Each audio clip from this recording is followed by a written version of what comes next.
Good morning students. We read this chapter in previous video. We complete the reading of this chapter. Today I will explain this chapter. This is a folk tale from Korea. A big tiger lived in the forest. One day he decided to visit a village in search of food. Read on to find out what happened to him.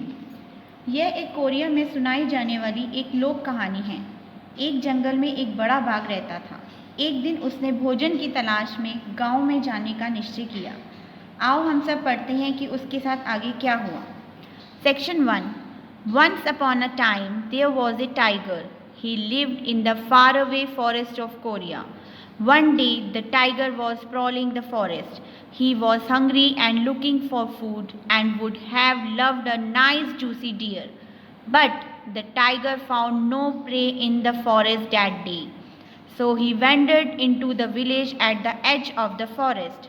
As the tiger was passing by a house, he heard a little boy crying.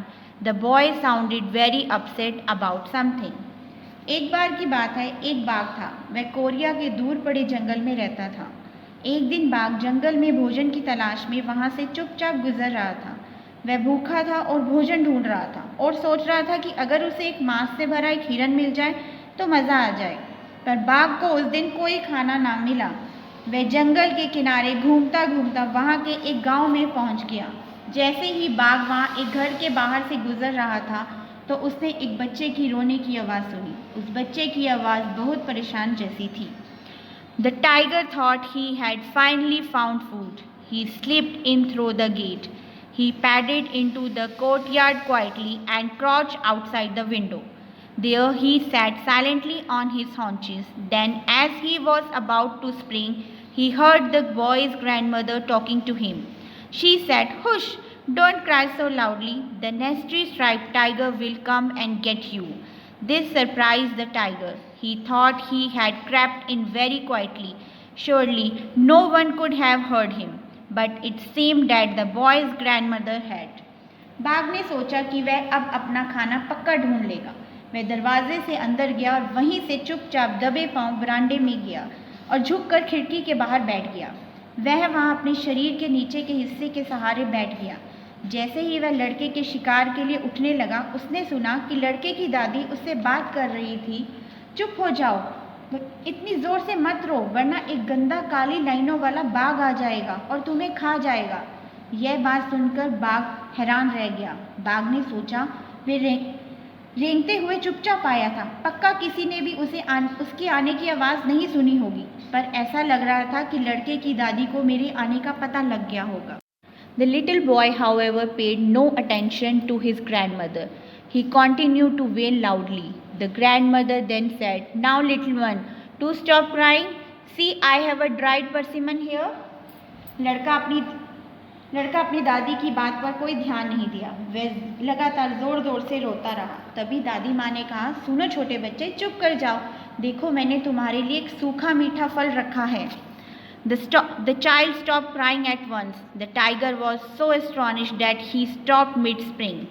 The old woman told the boy a tiger would get him, but the boy had paid no heed.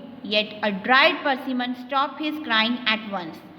"So this dried persimmon must be something very frightful," reasoned the tiger. "I better leave before this dreadful thing catches me," he thought, and he turned around to slip away quietly. बच्चे ने एक बार में रोना बंद कर दिया। बाघ इतना हैरान हुआ कि बच्चा एकदम चुप कर गया।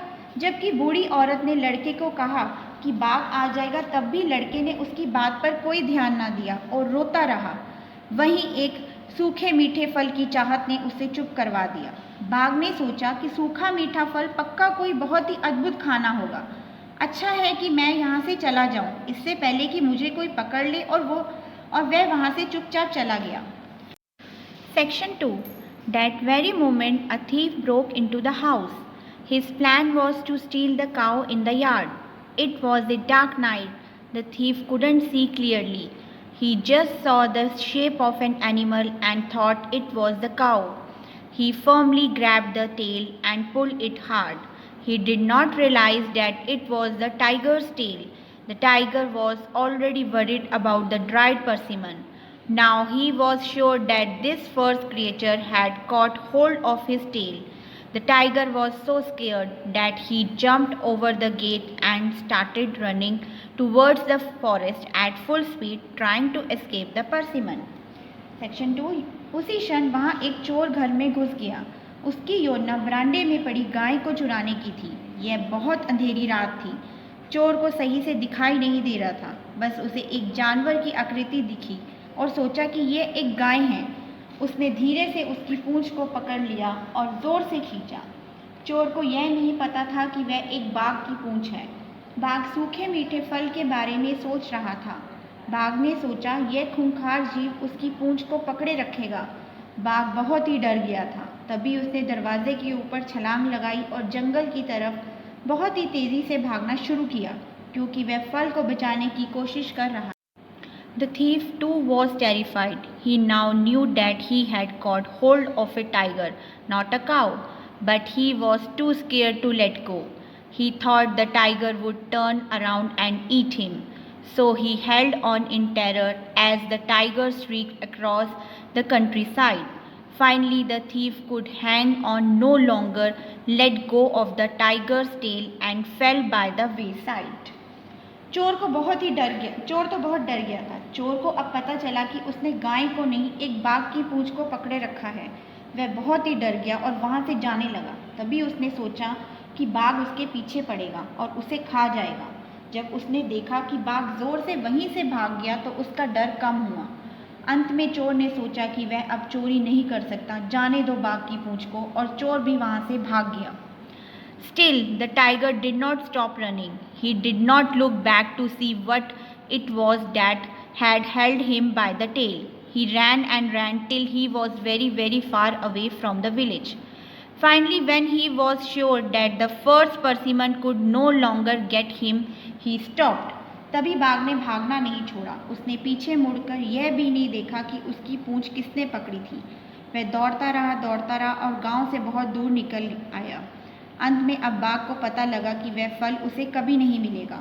वह रुक गया। I hope you like the story. Read the chapter carefully. Thank you.